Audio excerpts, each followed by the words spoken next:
దీన్ని జయలక్ష్మీపురంగా మార్చినప్పుడు స్వామి యొక్క సంకల్పం ఈరోజు నరసింహదేవుడిని ప్రతిష్ఠ చేయాలా.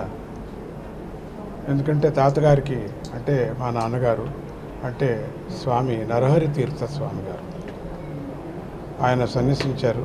గురువుగారు కొన్ని వేల మందికి, నాకు కూడా గురువే ఆయన శివకేశవుడికి భేదం లేదు అనేవారు. ఎప్పుడు శివుణ్ణి విష్ణువుని వేరే చూడకూడదు నాయన, మహాపాపం వస్తుంది. అందుకని అధిష్టానం అంటే ఆయన యతీశ్వరుడు కదా, ఆయన వెళ్ళిపోయిన తర్వాత ఆయన మీద శివుణ్ణి ప్రతిష్ఠ చేయటం జరిగింది. అప్పుడప్పుడు కళలో ఎప్పుడూ నరసింహస్వామి కనపడేవాడు. మేము చేయలేదు, ఇంతగా లేటుగా చేశాం ఇన్నేళ్లకు. అయినా ఇప్పుడు ఈరోజు ప్రతిష్ఠ జరిగింది గ్రామస్తుల యొక్క భక్తితో. ఈ గ్రామానికి మంచిది. కానీ అంతకుముందే అమ్మవారి ఇక్కడ ప్రతిష్ట అన్నపూర్ణేశ్వరి ప్రతిష్ట, అన్నదానానికి చాలా ప్రసిద్ధి అయినటువంటి ఒక క్షేత్రం అవుతూ ఉంది. ఇంతవరకు అయ్యింది. ప్రతి పౌర్ణమికి కొన్ని వేల మందికి అన్నదానం కూడా చేయటం జరుగుతుంది. అన్నదానం మహాదానం కదా.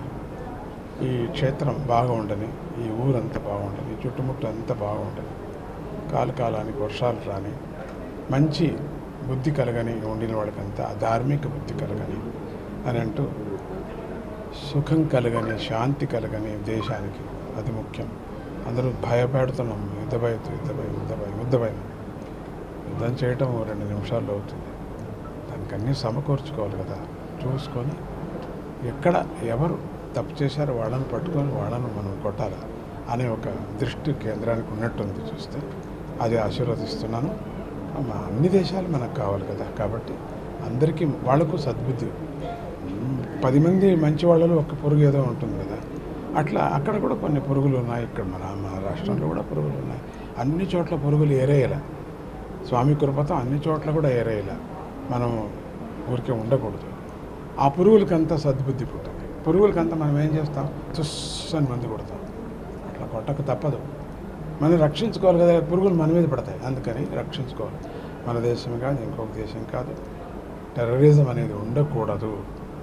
ఒక్కటే చాలా కష్టమవుతుందంటే ధర్మం అడిగి చంపారు కదా, అదొక్కటి లోపల కొత్త అంటుంది. తప్పితే ఇంక నాకేమీ కాదు. అందరూ ఒకటే మనుషులు కదా. సద్బుద్ధి వాళ్ళకి పుట్టని ఎదుర్కొనేటువంటి శక్తి మన పౌరులకు అందరికీ కూడా, మన దేశంలో ఉండిన వాళ్ళందరికీ శాంతి జరుగుతుంది. శిక్ష శాంతి.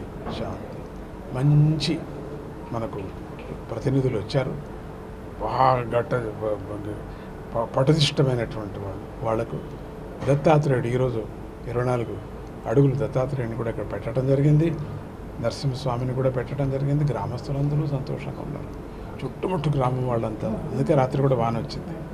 సో అందరికీ శాంతి, సుఖం, శుభం కలగనిగాక, తొందరగా పురుగులు నేరేనిగాక. జై Gurudatta. For more videos like this, subscribe Big TV channel.